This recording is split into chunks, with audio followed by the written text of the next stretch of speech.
Were you surprised to see the Jets fire Robert Saleh after 5 games, and do you think that was the right thing to do? I thought it was a little bit unfair to fire him 5 weeks into the season. What it comes down to is that they never found a good enough coordinator and a quarterback during his time that could help him, salvage enough points to help their team win ball games, because scoring 19 points a game or whatever it was, 16, 19 points a game is not going to do it in the NFL. Yeah, money, ain't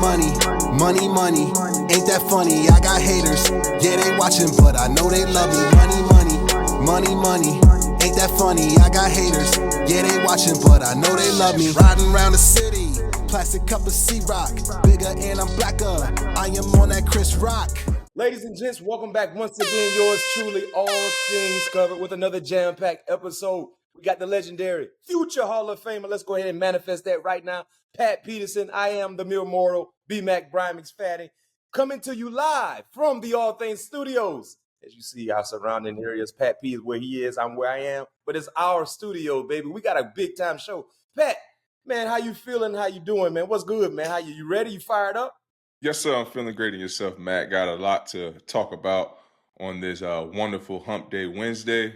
We had to push our show back a day, but we still going to get you some live content and some information that you guys can feed off of and give us some feedback off of. I know, question, man. There's a lot to talk about, especially in the NFL. We love to provide what we call barbershop talk, and for our lady fans, salon talk when it comes to sport. But before we do that, you go run the tape. So are we just making an outright bet? Like just straight up bet? Wait a minute, I'm talking about Sunday match. I'm talking about the Colts Jacksonville. You say you like the Colts to win? Yeah, that's easy. I'm taking the Colts. I'm taking outright bet. So no spread involved. We just win lose. Yeah, win lose. Case of, and I don't want no can soda. I want the bottle. I want the bottle Sprites.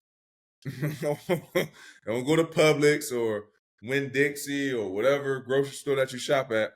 I don't want you going there and getting the buy 2, get 1 free. No, I want the bottles. I need you to go on Amazon and get my tropical Sprites with the orange label, the green top. This man drink tropical Sprite. How you a prime athlete? You drink tropical Sprite. I don't understand this. How you covering people drinking Sprite? I don't eat much candy no more, so it's okay for 1 tropical Sprite a day. Man, talk about tropical. But you ain't gonna get none on my dime, because them Duval Jaguars gonna take care of business like they do every year at home against the Colts, though. Man. Good false water coming. Good false. Yes, sir. Yes, sir. Yeah, Pat P. There's a lot that has happened within a week's time. For our viewers, we give picks every episode for you guys to follow and hopefully cash in big time when it comes to betting, if you legally bet on ball games. And me and Pat P, you guys just saw what happened. For some reason, he just wouldn't listen to me. I don't know why he didn't listen to Matt. I don't know why. He kept going back. No, this ain't that. I don't care nothing about that. Yeah, I did.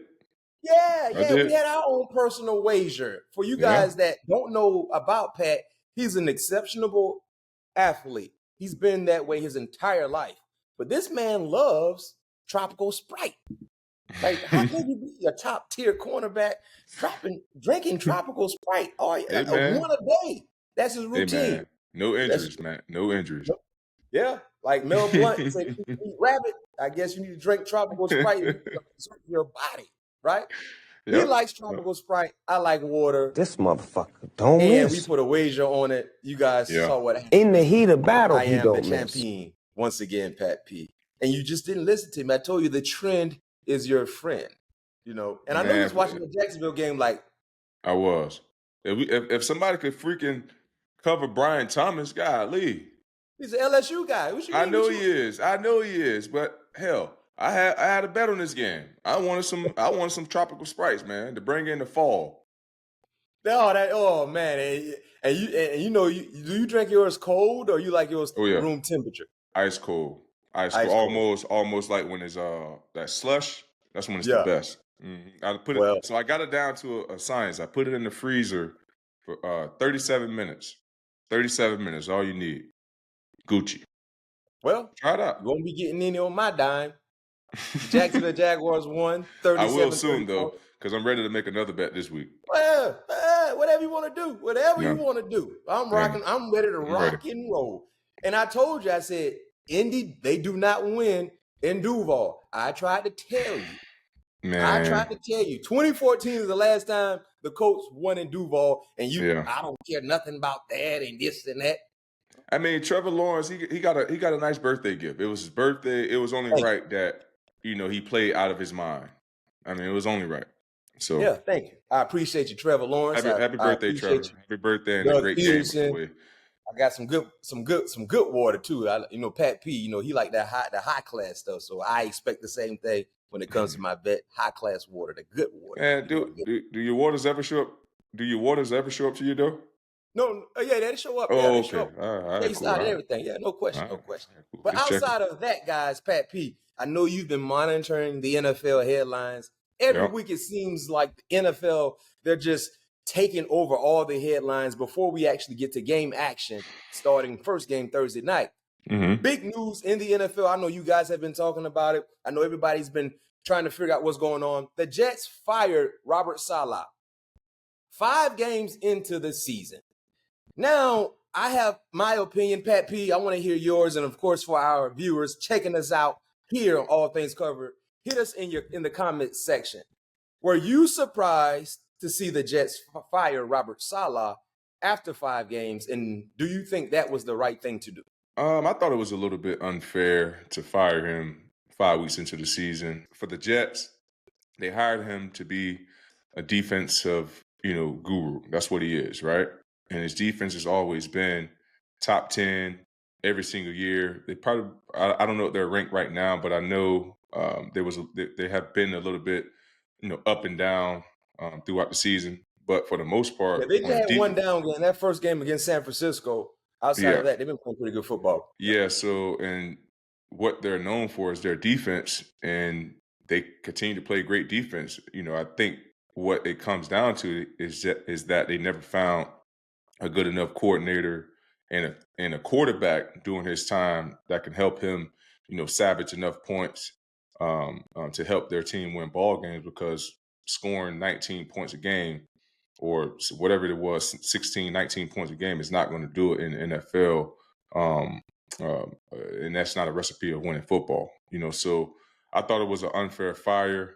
That's just how the business goes sometimes. I do also feel like he wasn't the coach for the job, although his defense was good.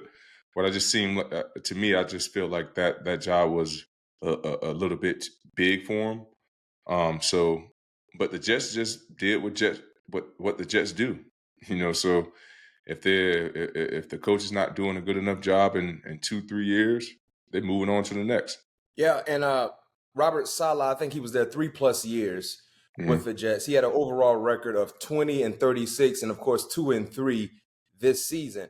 I felt like it was a bit premature. I think they should have been a little bit more patient with Robert Saleh. You look at his entire tenure there with the Jets, they never could find a quarterback, and they were always dealing with injuries. Now, you're still expected to deliver a competitive product on the football field, but it's hard to do so when you're dealing with so many different issues before you actually get to the game, to the field, right? And then this season, we saw what happened with Aaron Rodgers last year. He was supposed to be the quote-unquote savior for the organization, finally getting a legit quarterback in the building. He got injured last year. This season, he's rusty. He's older. You're not going to get the primetime Aaron Rodgers that we saw coming with off an injury. You're not going to get that. But they're still 2-3, and technically, you look at the 2 most recent losses, it wasn't because the defense didn't bow their back and do their job. It was because of the inefficiencies of the offense. You only scored 9 points against the Denver Broncos, but you still had an opportunity to win that ball game, Pat. Greg Zuerlein missed a makeable 50-yard field goal at the end of the game that led to you losing that ball game. That's one. Number 2, last week in London, you lost 20-17. If I'm not mistaken, 23-17, right? But your defense only gave up 16 points. your offense had a pick six, courteous of Aaron Rodgers. He threw 3 interceptions. One was returned for a touchdown. I think that's the score. You go check that real quick for us. I think the score was 23-17, something. So what we're hearing now after Robert got fired was that he was planning on firing Nathaniel Hackett, who is the OC for the Jets. And remember, if you look at his tenure in professional coaching, he was the OC for the Green Bay Packers. But get this, Pat P, he wasn't actually calling plays when Aaron Rodgers was there. But he had the OC title. Right. And then he goes to Denver as the head coach because the organization felt like he can lure Aaron Rodgers to the Denver Broncos. That didn't happen. He got fired mid-season. Now he goes to be the OC for the Jets with all the intent on trying to get Aaron Rodgers, which they did, but the offense has been a bit flat. And the last thing I'll say about this, Pat, viewers, you're 2-3, but if you beat the Buffalo Bills Monday night, you're right back in first division. Yep. Like, come on, what are we doing, Jets? Like, what are we doing? So the interim head coach will be defensive coordinator Jeff Orbrich, who's been there for quite some time with Robert Saleh. So clearly he knows the roster and the personnel. But this didn't make any sense for me, man. This was a bit premature. That's my thing too. Like, as the Jets being always, their thing is always hiring defensive coordinators for the most part. You know, that's kind of seemed like their MO of getting defensive coordinators, right? So now you're going to get you got an interim head coach. That's a defensive coordinator as well. So you're probably going to get the same offensive movement. So why wouldn't you put someone on the offensive side in control and just let the defensive coordinator just worry about the defense now, since that's the best part of your team? I don't know. My answer to that, I have an answer for you, Pat P. Talk to me. If you name Nathaniel Hackett the interim head coach, do you make it seem like Aaron definitely has something to do with it? No, I don't even think that's the case. If you name Nathaniel Hackett the head coach and the rest of this season, let's say hypothetically speaking, the rest of this season is flatline, it's bad. Now he has no shot of trying to be the full-time head coach next season. You see what I'm saying? But I think this would be the perfect opportunity for him to do it now. Nah. They're down. He's only been there 2 years. A year and a half. I get that. But he's the one that probably has the best head coach experience. Although not necessarily. He did well when he was in there. I was about to say that he didn't do the best of job, but he got head coach experience. I feel like he is going to try to get this job next season. And if he is the interim head coach, and let's say they finish the season, let's say 4-13. Everybody's gone. Yeah, they're going to get Ben Johnson if he wants that job. Yeah, that's the thing. Because what happens with Aaron Rodgers moving forward after this season? Like you don't know who the quarterback's going to be. Yeah.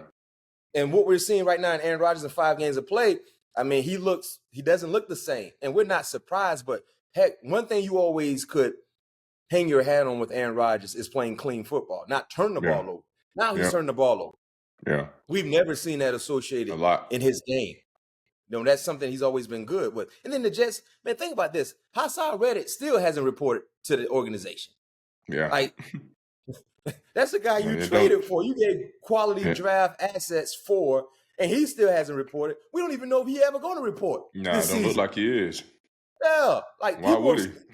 Yeah, no one is really talking about that. So you fire your head coach. The team is kind of spiraling. Who knows how the locker room feel about this move? Hassan Reddick, who's supposed to be one of your major defensive contributors, we haven't heard anything about when he will come to camp. He don't mind getting fined. I guess he got a lot of good money because he's just giving it away right now. They got a lot of turmoil going on. And get this, Pat P. The Jets are averaging 18 points on the season. That's the same average they had in 2023 with Zach Wilson as a starting quarterback. Yeah, that's what I'm saying. Like, over in their history in the last 10 years, they've been averaging 18, 19 points. You can't win football games like that. No, you can't score. Yeah, you can't. That's why I thought it was unfair, but also on his end, man, you should have went and got you a badass offensive coordinator, bro. Like to spice some things up. They were kind of tied to Nathaniel Hackett because of his personal even relationship, before, coaching relationship with Aaron I'm Rodgers. just saying, even before he got there, like I would have did the same thing that DeMeco Ryan did when he got his head coaching job. He brought an office coordinator from San Fran, somebody that's creative. Like you just can't go out and get no. Because, like, look at their offense in the past. It's just very generic. I formations, no jazz, like no no creativity or nothing like that. So as a defensive coordinator, like if you want your offense to shine, like we just can't be playing like no 1999 football. Like if I want to have job security and I know I'm hanging my hat on my defense, I got to be able to trust somebody that's going on the offensive side to get my offense rolling and be able to put points on the scoreboard. I'm just not going out to hire anybody. Yeah. And then the kicker with this, I mean, Robert Saleh got escorted out the building by security. They didn't even allow him to address the team. That's what they said, Mac. That's what they said. That's the rumor. That's a dirty rumor. We don't know how true it is. That's a dirty rumor, but man. I wouldn't be surprised if they actually escorted him out with security. I wouldn't be surprised. No way they did that, Mac. You don't think so? No. You don't think that's possible? Man, that's so disrespectful, man. And if they did that, I don't think you know how the league is. No, I don't think he did that. I don't think they did that. Or if they did, it was probably standard for the Jets. Like I don't know if he probably had to go to his car to get his clicker or something. I don't think no security guard escorted that man out of the dang on building. No, we know. You believe that, Matt? We're gonna do our due diligence and find out. I don't know. It wouldn't surprise me. Only way I can see that happening unless this man he flipped the table over or something like that. Like I can't. It wouldn't surprise me. So would it surprise you if they did not allow him to address any of the guys that were in the building? No, that wouldn't surprise me because I've been around a couple coaching firings. Steve Wilkes, which I thought was pretty immature as well. Who else? Well, BA didn't get fired. He kind of retired. Who else? Ken Wisenhunt, Mike Zimmer. Shit, I had a lot of coach firings.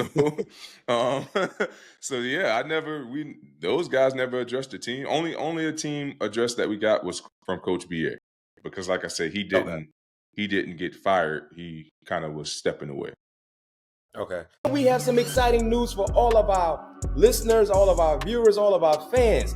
We have an exclusive discount code with Homefield Apparel, one of the best apparel companies in the world. At checkout, if you enter in your promo code COVERED, COVERED, in the checkout promo code, you will get 15% off, which is a very, very exclusive discount coming from yours truly, all things covered. So, Question for you. If you're Davante Adams, who clearly is potentially on the verge of being traded, and the New York Jets was penciled in as one of his potential destinations, hearing this news with the Jets and kind of seeing what has been going on with the Jets, if you are Davante Adams, would you strongly consider the Jets now? No. Is that a no? That's a hell no. No. Why is that?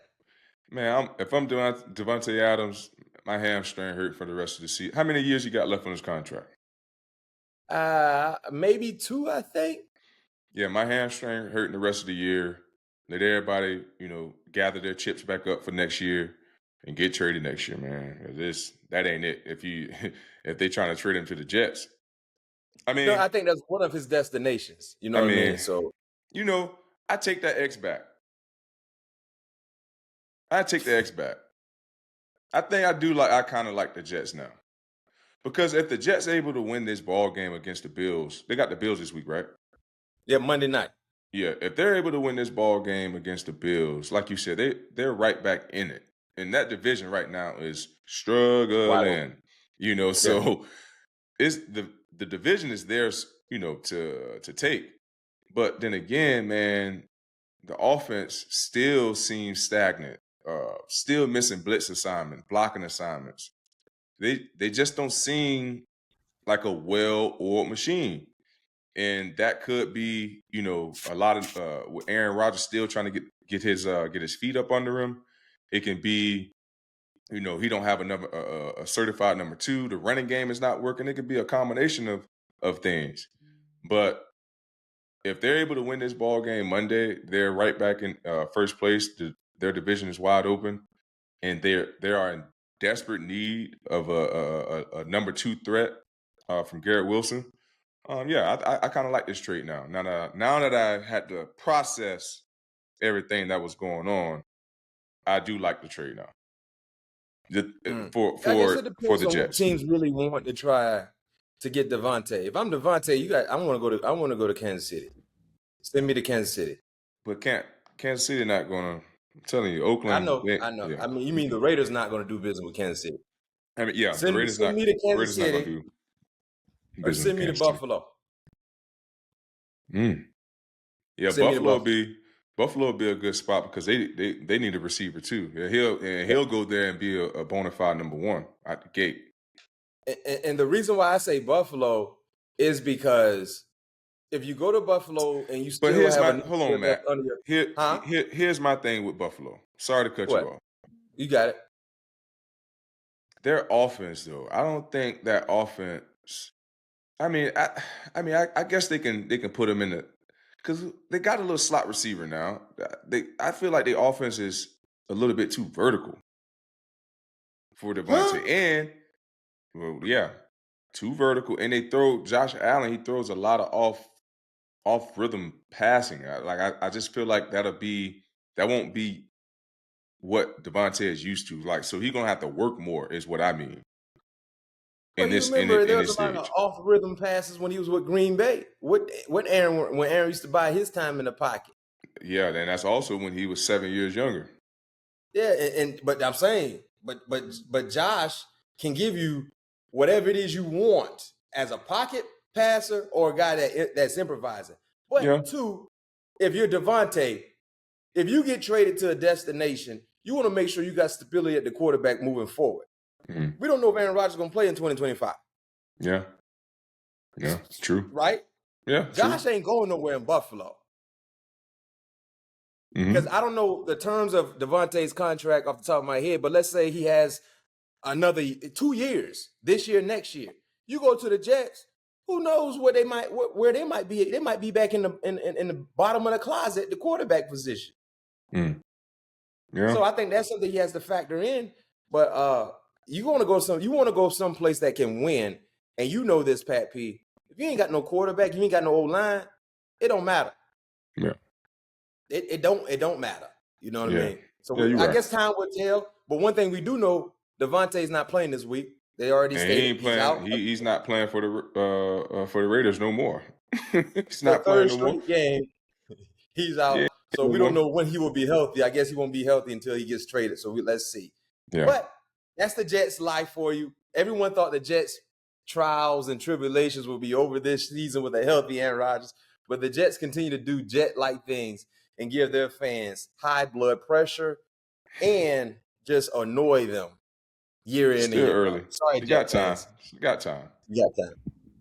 Pat P, now it's time to transition to Week 5 recap. There's a lot that happened in the NFL slate of ball games, Week 5. Let's start with our former team. Sunday Night Football this past Sunday in Allegheny County, Acrisure Stadium. Yeah. How about them Cowboys? We're not doing that. That's not what we're doing. We're not doing no how about no Cowboys. We're not doing that.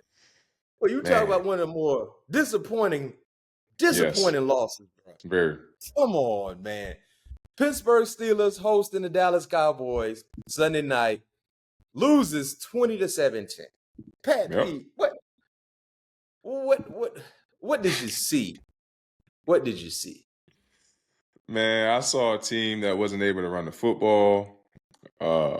Receivers not able to get open, which was a little discouraging to see, Pittsburgh not able to run the football because, that's what they hang their hat on. And with the Cowboys defense being at the bottom of the barrel and being depleted, as they were going into that football game.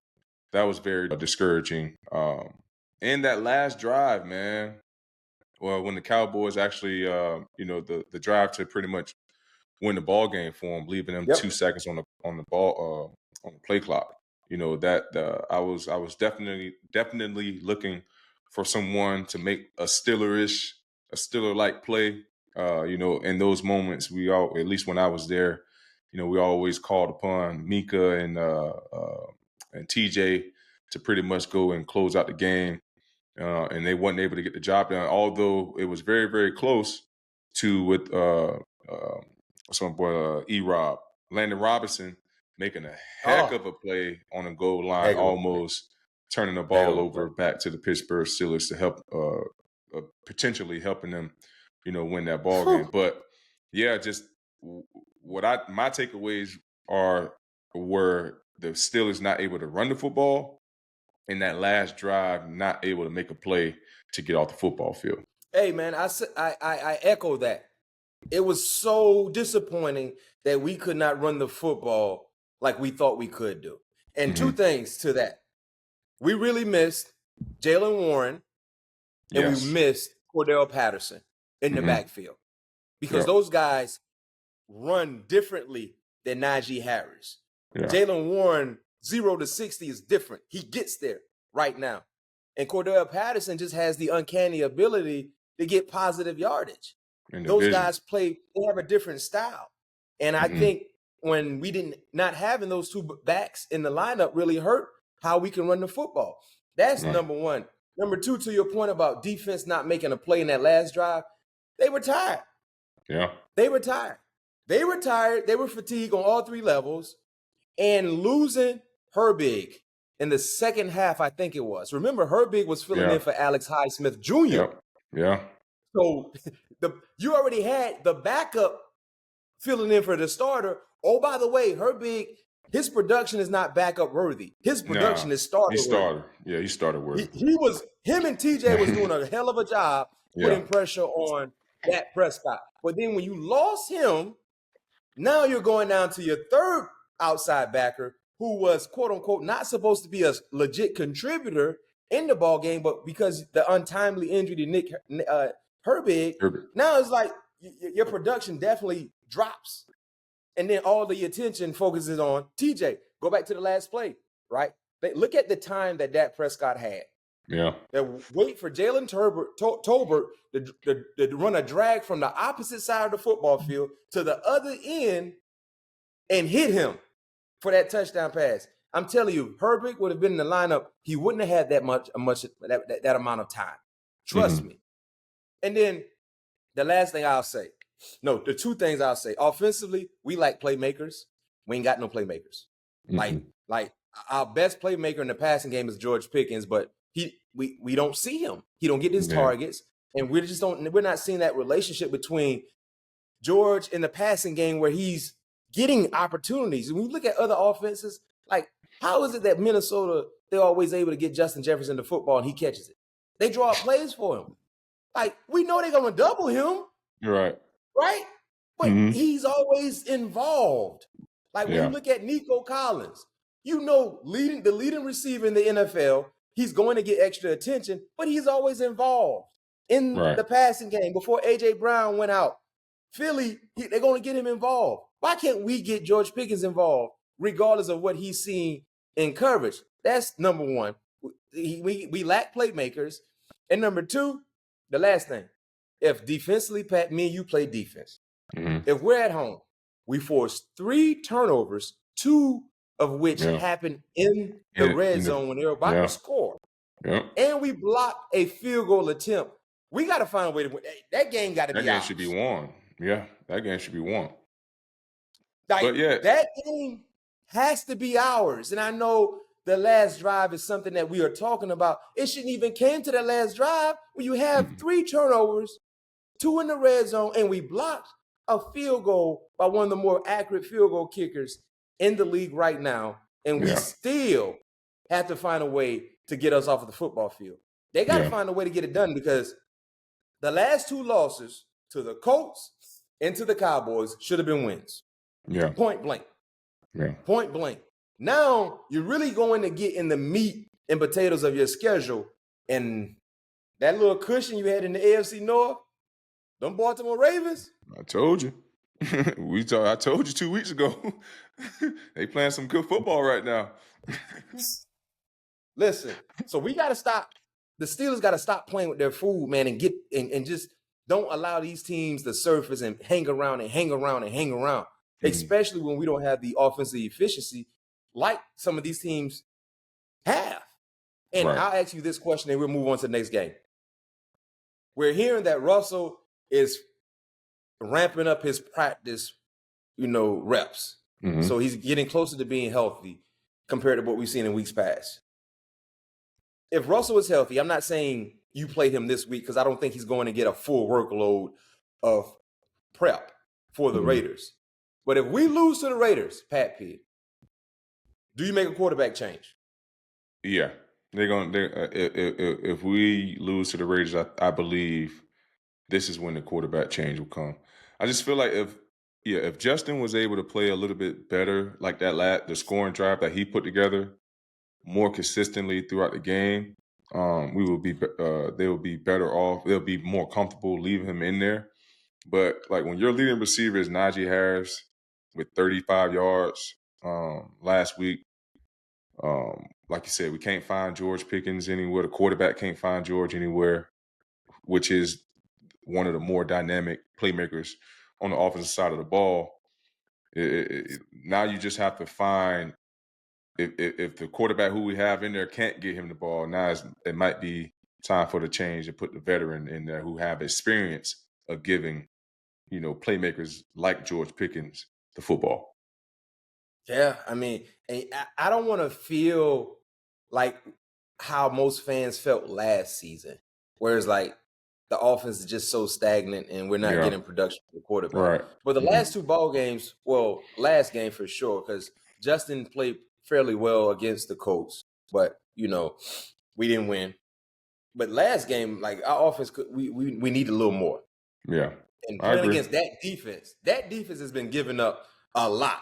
Especially not having DeMarcus Lawrence and Michael Parsons, and we weren't able to exploit those issues. That's not a good sign. So let's see exactly what happens. But to your point, Russell's getting healthy, and it's like now 2-game losing streak. Russell's he's almost close to being healthy. It's almost like the timing is kind of perfect with what we're not seeing in the win column. You're right. You know what I'm saying? It's like, whoa, okay, now he's about to be healthy now. Then lost 2 straight. Let's see. Well, we'll see how it all play out. In other news, let's go to your former division, the AFC West, your former team, the Arizona Cardinals. Heck, my former team as well. Huge win. Oh, my really goodness. Big win. Yeah. Big win. Big win. 24-23, Arizona Cardinals, Kyler Murray. This was a big, big win because they were down in the dirt for at least 3/4 of that ball game. Did Arizona win this ball game or did San Francisco lose it? 24-23 came back to win. And Arizona went on a little hot streak there. Well, I want to say in the second half. In the second half, they 14 unanswered points. Yep. I'll say Arizona won it because the defense had to if they wanted to win the ball game, they had to create some stops, get some turnovers, and that they did. And Kyler Murray came out in the second half and played, lights out football. I forget what quarter that was on that quarterback run when he scored a touchdown, the 56-yard touchdown. Yeah, that was right out of halftime, right? I think it was either right after halftime or late in the second. It could have been, I think, second half. I thought that was the second half because I was back and forth in that game. But just seeing him being able to make plays like that in the running game and the passing game, kind of got some life back into that offense and the team. So I have to go with Arizona won that game. I won't say they won; they took that game in the second half, and that's what gave them the opportunity to win by 1 point. That's a good way of putting it. I think I'm gonna be on the other side. I think San Francisco lost that game because San Francisco at halftime, Pat P, they had a 23-10 lead. Yep. At halftime. This is the second game for San Francisco where they squandered away a double-digit lead in the second half. And the reason why I say San Francisco lost this game is because you led the entire ball game until late in the fourth quarter. You had the lead. You had a double-digit lead going in the second half. Why are you throwing the football as much as you were? That didn't make any sense. Think about this, Pat P. Brock Purdy, who was quarterbacking the team that had the lead for at least the majority of that ball game, had more passing attempts than the quarterback who was fighting from behind. Yeah, I see that. They both completed the same amount. 19. Kyler was 19 to 30. Brock is 19 to 35. Yes. In what world does that make sense with a quarterback who's fighting from behind, needing to score points fast in a fast way? He has less passing attempts than the quarterback who had the lead the entire time and had a double-digit lead in the second half. And then to that point, they couldn't stop the running game. I know Jordan Mason had a critical fumble, in the fourth quarter. But even before then, they were taking the football out of his hands. Jordan Mason averaged over 6 yards a carry. Mm-hmm. Why are you taking the football out of his hands? That's a game where you just keep relying on the running game. And I understand you lost your field goal kicker, you lost Moody. But if you run the football, you're going to be in a position where you can score more so than throwing it. And guess what? Throwing the football does? It stops the clock. So just the strategy in which didn't make sense to me makes me feel like San Francisco lost that ball game. There's no way in the world you should be throwing the football when they can't. Now, if they can stop the run, if they were stopping the running game, that makes sense. But if your running back is getting 6 yards and 2 opportunities for him based on numbers, he's getting you a first down. Yep. I don't know why coordinators do this, bro. I do not know. Yeah. Like, Kyle Shanahan, sometimes he gets in his own way. Point blank. He's too good of a play caller to get in his own way. Slow it down, work the clock, run it, get in manageable third downs, and let's keep going the length of the football field to try to score another point. But to your point, Arizona scored 14 unanswered points on the road in the second half. That's unacceptable. Where's another place that's tough for them to win? Hey, man, Arizona, they're looking pretty good right now. They beat two of the teams that pretty much had their numbers over the years early on in the year. So now they're kind of building themselves some cushion as far as within divisional play. And what they are right now in the division, what they're second right now in the division. They're tied with San Francisco with the same record. They're 2-3. Yeah, so if they got a big game coming up this week, so hell, if they can get on a hot streak, their division is a little bit wide open as well. And think about this, Pat P. San Francisco has 3 losses. 2 losses in the division. They lost to a Cooper Kupp list and a Puka Nacua list Rams team. And they had that game in the wraps. A 10-point lead there, too. How do you lose to the Rams with no Puka Nacua, no Cooper Kupp, a double-digit lead in the second half, and you lose? Kyle Shanahan is getting in his own way. They got to get it right. But to your point, Arizona, they play some scrappy football. Another game I'd like to highlight real quick. Cleveland, and we talked about this, traveled to Washington. Loses 34-13. Jaden Daniels, another Jaden Daniels-like performance. Deshaun Watson, another Deshaun Watson-like performance, which isn't good. He's now the most sacked quarterback in the National Football League. Kevin Stefanski, the head coach for the Browns, already came out and said Deshaun is the quarterback moving forward. At what point do you strongly consider making a quarterback change for the Broncos, or are you already at that point, Pat P? I mean, I'm at that point, but it don't seem like they're at that point because I know it's a lot of money that's guaranteed to Deshaun Watson this year, next year, and the year after that. I think he has, including this year, 3 years left on his deal. They're tied to Deshaun Watson until after 2026. They can't do anything with Deshaun Watson until after 2026. That's what I'm saying. So that's 3 more years, right? Well, including this year. So, yeah. So they're kind of like, it's like, man, we can't bench this guy we paying, X amount of dollars to, and we have to give it to him. Even if we cut him, we still got to eat the 3 years of the guaranteed contract. So it's like they're in a pickle in the hard space right now because they owe him all this money. He's not playing good football, and if they bench him, they still gonna owe him all this money. So they're kind of like just living with what they got, hoping that genie in the bottle pop out of that bottle here pretty soon to get this thing turned around, because that's the only thing I can think of. Because if it was anybody else, they're looking for a new quarterback. Yeah. You know what I mean? So that's the only thing I could think of is the amount of money that he's due. The owner's like, man, nah, we not eating that contract. We just gonna have to deal with this.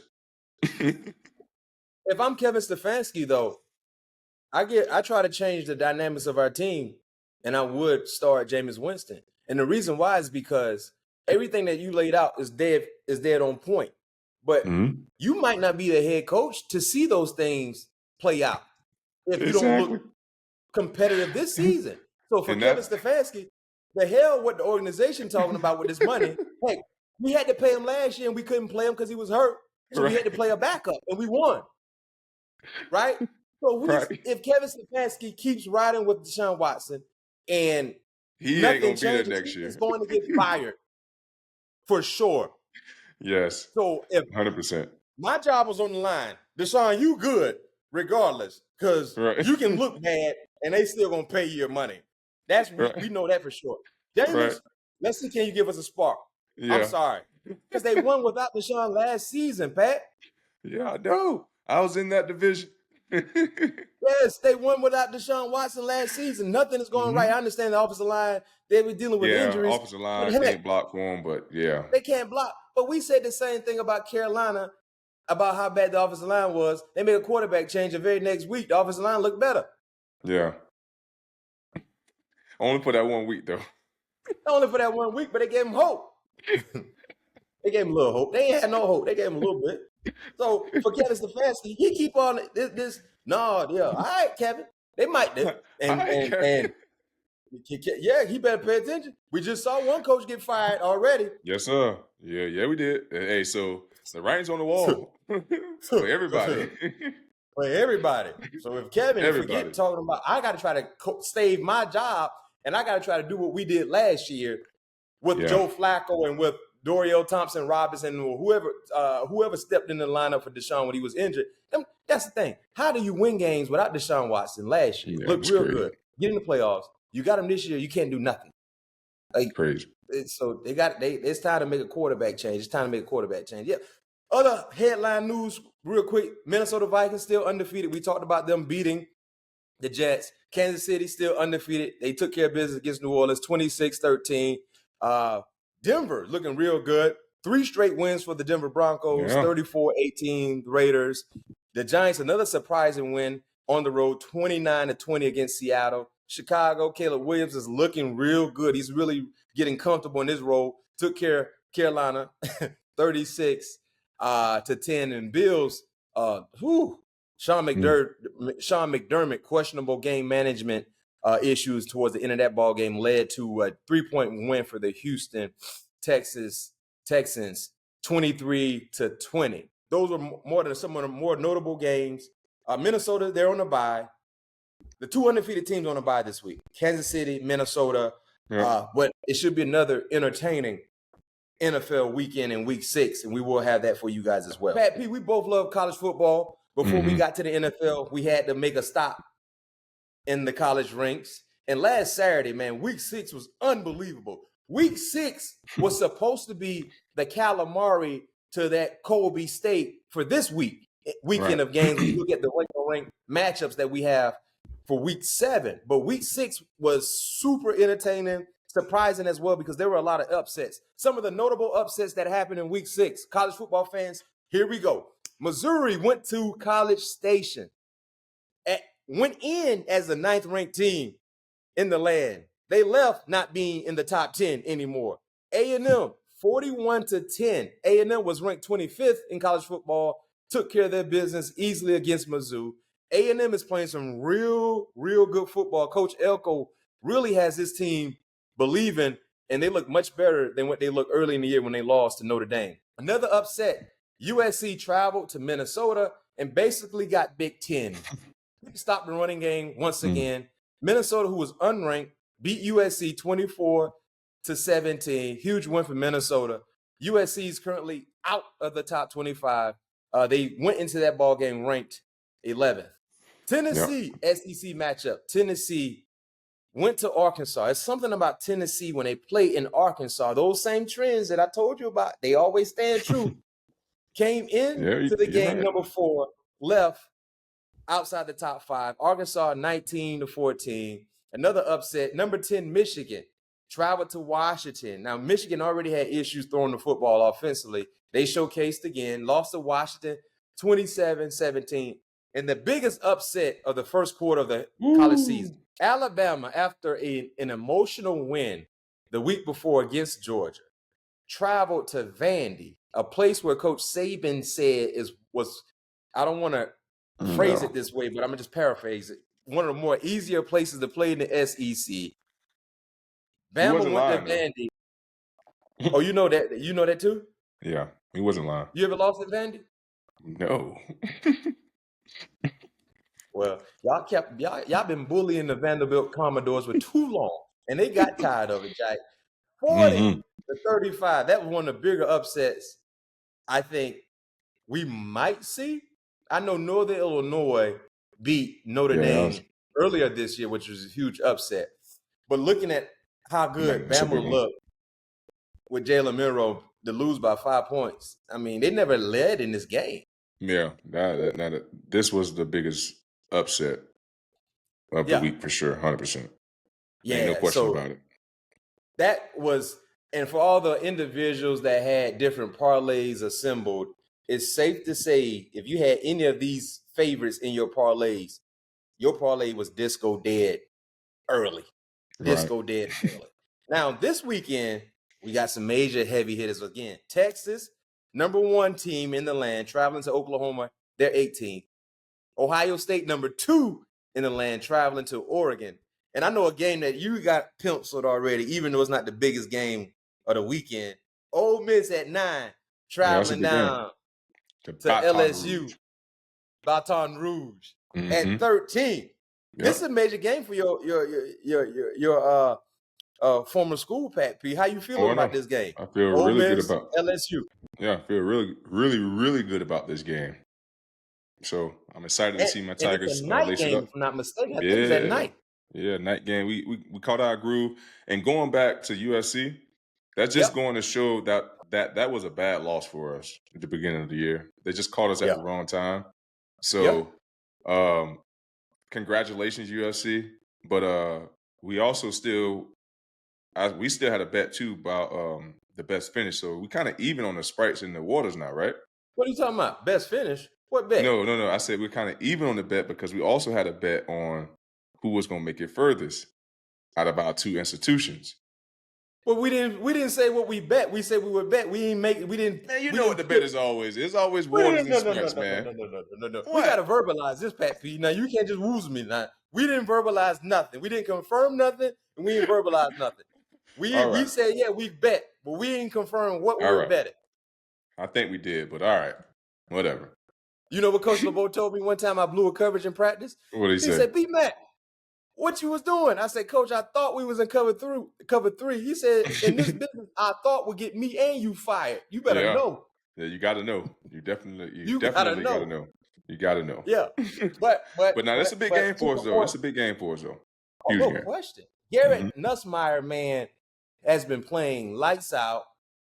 And there's something about LSU under Brian Kelly.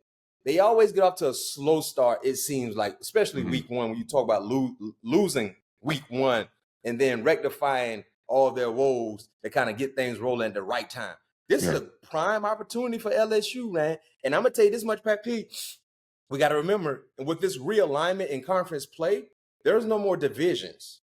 There's no more divisions, right? It's not, it's not about if you win the games in the West, you play in the SEC championship game and play. There's no more division. The top 2 teams get the invite to the SEC championship game. Gotcha. And right now, as we see it, the only undefeated teams in the SEC and SEC play is A&M. I think they're 3-0.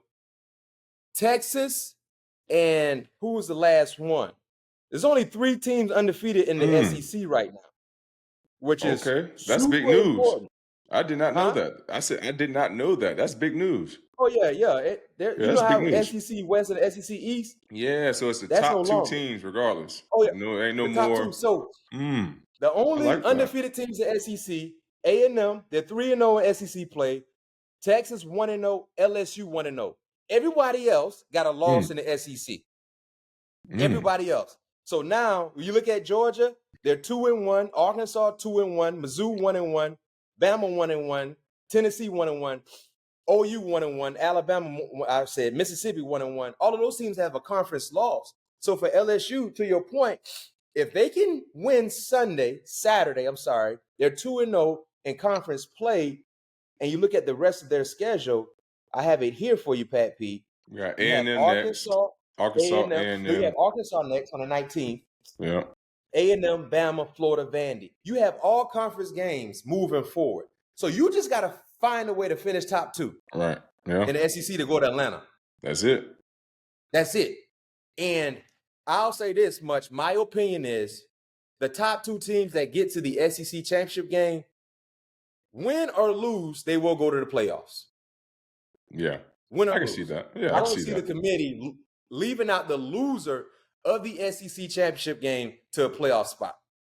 Yeah, I can see that. So this is super important now. This is important for Ole Miss because they already have a conference loss. Mm-hmm. So it's just as important for Ole Miss as it is for LSU. And that's why it's going to be a heck of a weekend in college football, Pat P. So Pat P, I know you're not going to the game, but when you watch the game, when you watch the game, are you cooking anything Saturday? Probably. Probably. You might put on the grill. Yeah, probably. Come on through if you want. Well, I'm gonna be busy. I ain't gonna be able to come. Oh yeah, it's Saturday. It's Saturday. But when I put my ticket together, I got LSU in my ticket, no question. Okay, make sure you send it over to me too. No question. Hey, last thing with college football, we always like to talk about the Heisman. If you guys haven't been paying attention to Boise State has, in my opinion, the Heisman front runner on their team in Ashton Jeanty. Pat P. Ashton Jeanty in 5 games, 95 carries for 1,031 yards. He averages 10 yards a carry. He has 16 touchdowns in 5 games. This man is on pace for 2,500 yards, man.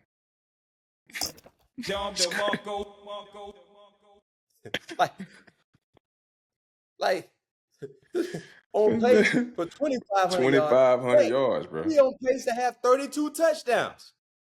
That's nuts. That's nuts, and bro. They can say whatever they want to say. Indirectly, the Heisman has been a quarterback award. He is the best player in college football right now. Yeah. And this past game, Pat P, he had 192 yards. He didn't really play in the second half. I know. They took him out. He a bad boy. He a bad boy, man. If you guys haven't been paying attention to college football, when it comes to the Heisman conversation, go out, shots out to Ashton Jeanty, all things covered. We see what you're doing, and we're giving you your flowers right now. They can say whatever they want to say about the running back position, and no, you are the most valuable, you are the most important player on your team, and you are the best player in 5 weeks of play, in 5 games in college football, and you're deserving of getting your flowers. Now, can you sustain that speed? Can you put it in cruise control and just sustain that speed of 90? Or are you going to hit the brakes and drop off a little bit? We got to see. Don't worry, people are paying attention to what you're doing. Hey, Mac, I want to know, is there a stat out for the most yards throughout 5 games? I'm sure that has to be the most in the first 5 games. They put his stats next to Barry, who was at Oklahoma State, of course, who won the Heisman. Yep. I think in his 5-game stretch, he's better than Barry was, what Barry did. So that tells you how good he's been performing, right? So shouts out to Ashton Jeanty. Right now, if I had a vote, you would be my guy to win the Heisman right now, if I had a vote. Yeah. I like your t-shirt. I like the brim you're rocking, man. Shouts out to Homefield Apparel. Once again, listen, when it comes to the latest collegiate gear, repping almost every university that is out there, Homefield Apparel is the place to go. The promo code is covered. So go to homefieldapparel.com if you're a Michigan State fan, you're an Ohio State fan, if you're a Texas fan, Oklahoma, Nebraska. They have everything you will want plus more when it comes to the hoodies, the beanies, the jackets, the bombers, the t-shirts. Thank you, thank you, thank you. Once again, that's for you guys because we love it. Pat P, your favorite segment, my favorite segment, hopefully our viewers' favorite segment is here. This segment is brought to you by nobody. It's brought to you by nobody, but we're going to still bring it to you.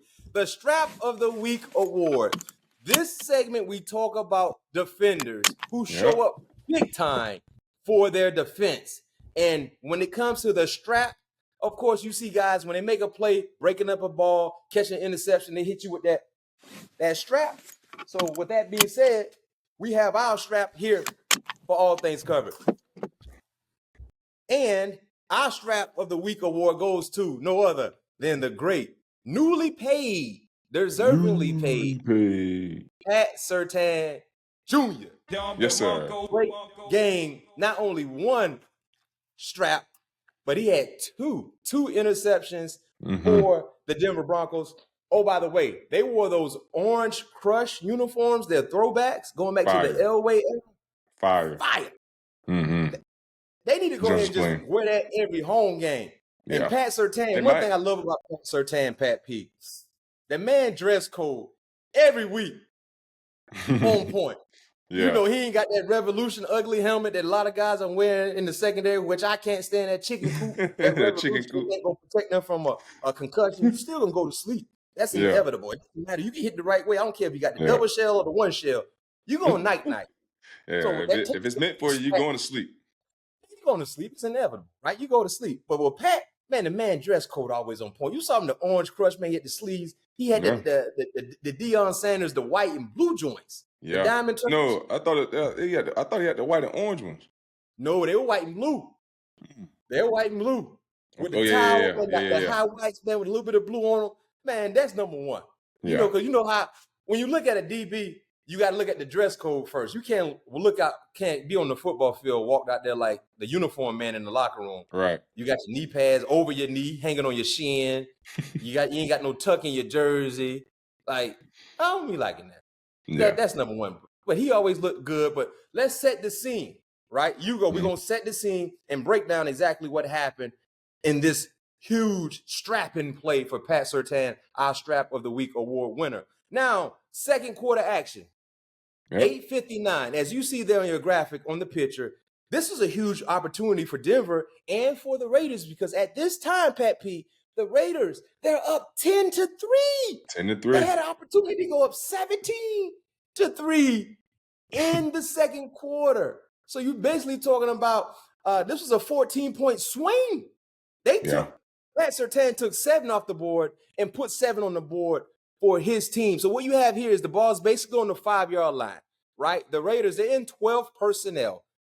If you want to use the card, you know, some people say ace personnel for 2 tight ends, 2 wide receivers, 1 back. Some people use the numerical reference, which is 12 personnel. So that's what you see there, 12 personnel on your screen. Now you look at the field side, you actually get the tight end from the weak side to motion to the field side, right? So he motions from 12 personnel to a trips formation, 1 wide receiver, 2 tight ends, single back, 1 wide receiver to the boundary. Now, what happens is, Pat P, the Raiders came out in a play action formation. Gardner Minshew, he rolled to the weak side. So the unique thing about the Denver Broncos, and this is what the Raiders were anticipating, most defenses in the 5-yard line going in, they're usually playing what? Man. Or zero. No question. No question. So what the Raiders they were anticipating, man, they actually got man.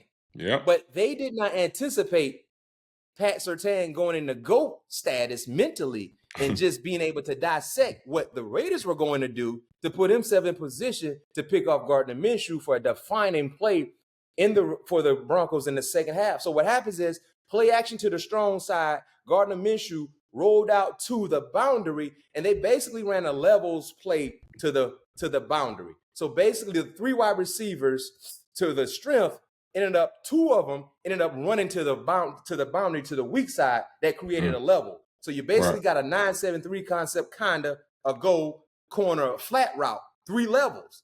Gardner Minshew tried to hit Brock Bowers, who was on the first level, for a touchdown.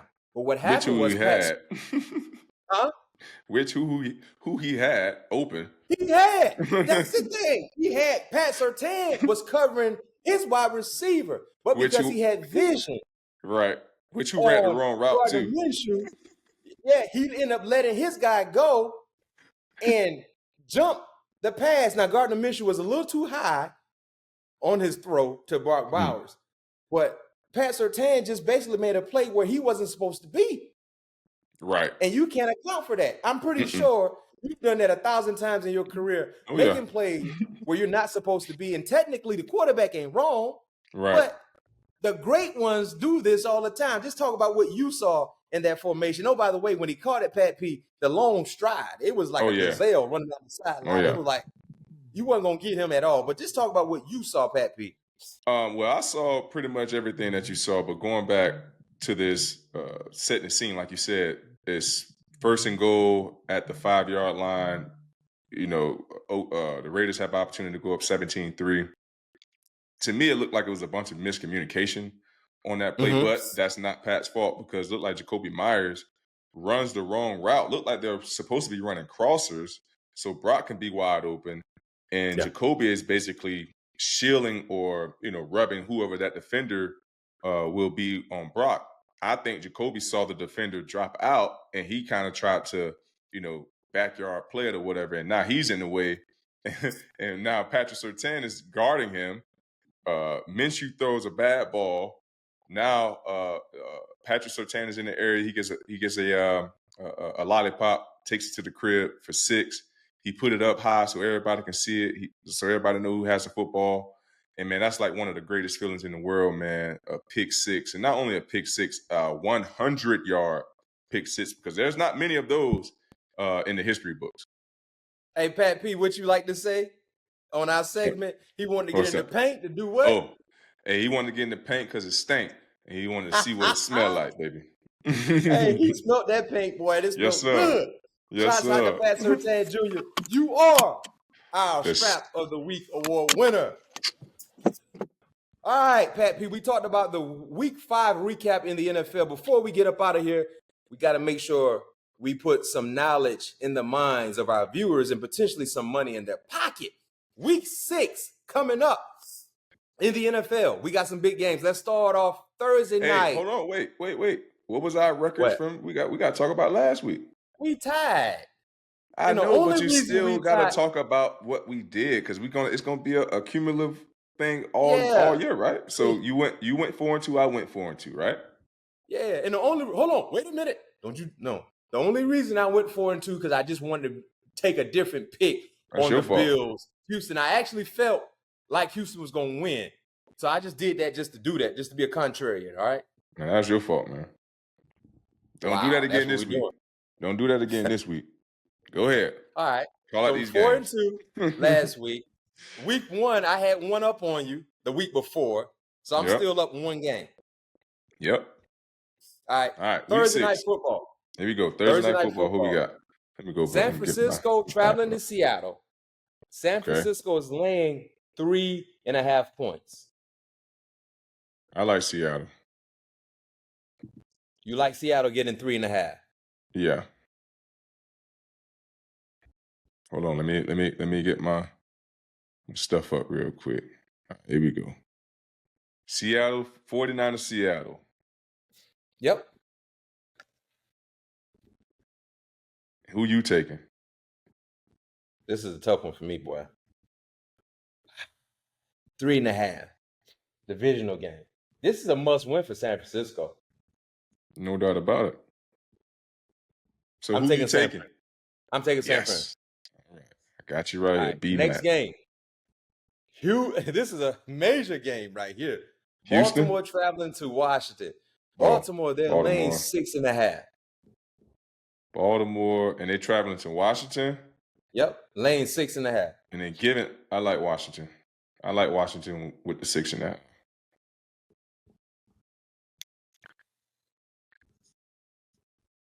I'm taking Baltimore. And the reason why I'm taking Baltimore, Lamar Jackson against NFC teams. Yeah. And here you go, going with those trends. The trend is your friend, Pat. The trend is your friend, but I think this game is going to. The reason I'm taking Washington, I think Baltimore will win the game, but the reason I'm taking Washington, you giving Jaden Daniels 7 points. That's a lot. That's a lot. And young fella has been playing some really, really solid football as of late. So I got Baltimore winning by 4, but if the books is giving 6.5, I take them 6.5. So I'm taking Washington. All right, Pat P, you're taking Washington. I'm taking Baltimore. You got Washington getting 6.5. I got Baltimore laying the 6. That's a large number, but I'm gonna pay to see it. Okay. I'm gonna pay to see it. Give me the next game. Arizona traveling to Green Bay. Green Bay is laying 5. They're giving 5.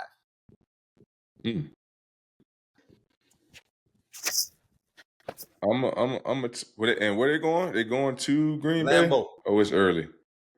I'm